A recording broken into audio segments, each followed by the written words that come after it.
The group is the instrument for human survival, which has taken millions of years to fine-tune. The way that the conductors that fine-tune this remarkable group consciousness, they themselves function by their own rules and their own disciplines, their own rituals, their own church and ideologies. And within these are those that train them, and the whole system in which our human consciousness comes to the fore is a mystical, almost a pre-conscious process which has taken time to fine-tune and should not be taken for granted.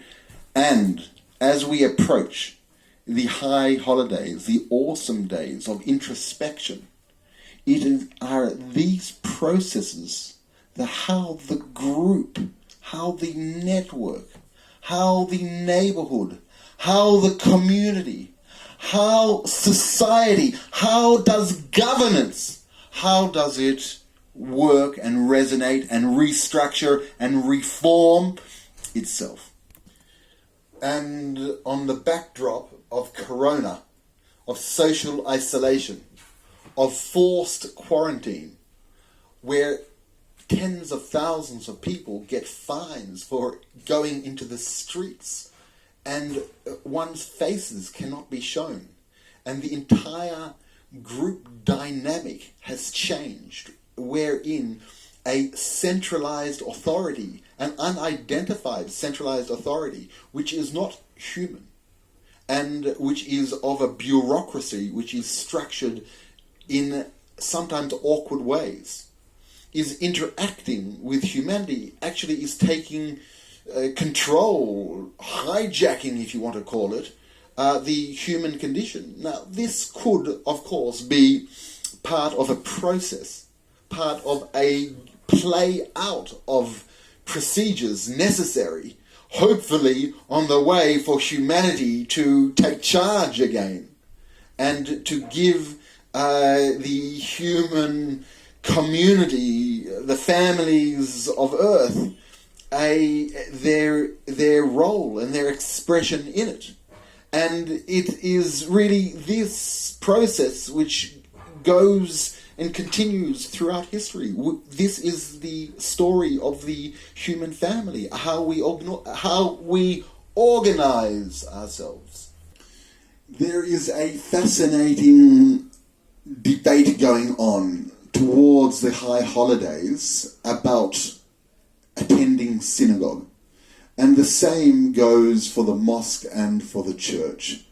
The community, the traditional community that are gathered together in a tight way. They breathed, they ate, they sang, they dated, and they married, and they breeded with each other. These natural cycles are actually being exorcised. They're being stopped. And it is being done in the name of hygiene and in order to treat a disease and it's in order to mitigate the spread of a virus. And in doing, it is collapsing the entire fabric of society, and it is a fascinating clash between tradition and the perceptions of a modern approach, and where the synagogue goer, it's part of his life and his meaning. And now it is being pitted as if synagogue goers are endangering the public welfare. So that debate is playing out in a fascinating way, and